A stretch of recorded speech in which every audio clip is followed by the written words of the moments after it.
ఇదే కాకుండా పిడుగులాంటి ప్రమాదం వాళ్లకు మూసీ నుంచి వచ్చింది అధ్యక్ష.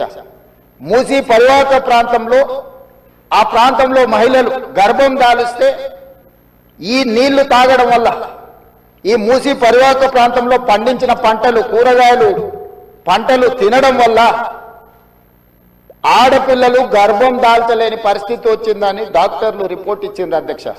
వరల్డ్ హెల్త్ ఆర్గనైజేషన్ మనుషులు నివాస యోగ్యము కాని ప్రాంతంగా నల్గొండ మారబోతుందని ఫ్లోరైడ్ విషయంలో చెప్పడం జరిగింది అధ్యక్ష. అదే కాకుండా ఈరోజు మూసి కలుషితం వల్ల పరివాహక ప్రాంతంలో నేను భువనగిరి ఆలేరు ఆ ప్రాంతం నేను ప్రత్యక్షంగా పర్యటనకు పోయొచ్చిన అధ్యక్ష. నేనే స్వయంగా పాదయాత్ర చేసిన అధ్యక్ష.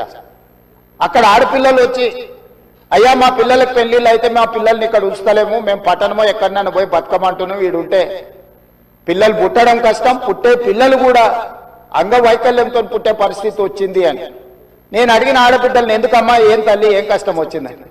ఒకప్పుడు మూసీలో నీళ్లు ముంచుకొని మేము తాగేటోళ్ళమయ్యా, ఈరోజు చూడు నువ్వే చూస్తున్నావు కదా, మూసీ పక్కన నిలబడలేని పరిస్థితి, దుర్భరమైన కంపు, కలుషితమైన నీళ్లు. ఈ నీళ్లు ఇక్కడనే కాదు మా పంట పొలాలలో పారి మా పశువులు మా మేకలు నీళ్లు తాగి చచ్చిపోవడమే కాకుండా మేము పండించే కూరగాయలు పంటలు ఇవే తినడం వల్ల మేము జీవించలేని పరిస్థితి వచ్చింది.